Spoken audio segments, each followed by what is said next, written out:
video has been sponsored by King Maps, FiveGuard, and JustScripts. Check their website in the description.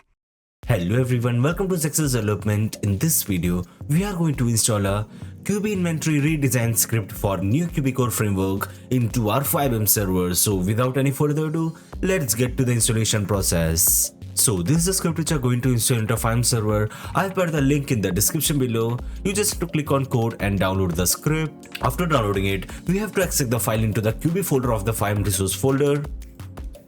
Just like this. Now we have to delete the old QB inventory folder from here. Just like this. Now we have to rename the file and remove the rework and the main from here.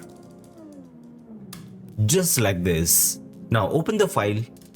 We have to run both these SQL over here. For that, just double click over here. Open your head SQL. Select your server, then click on run. Same with this SQL as well.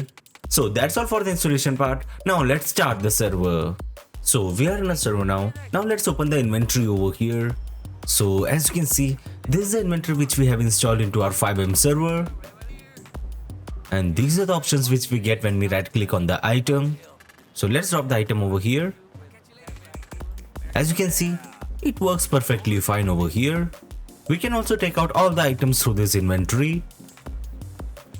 So we are at the store now. Now let's access the store over here.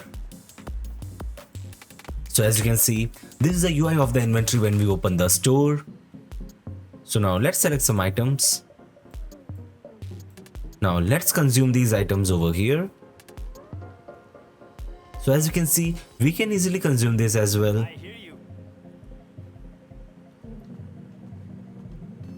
So this is the fully functional new QBCore inventory. So yes guys, that's it for today's video. I hope you enjoyed the video. If you enjoyed the video, make sure to like the video and subscribe to the channel for more videos related to FiveM development. Goodbye.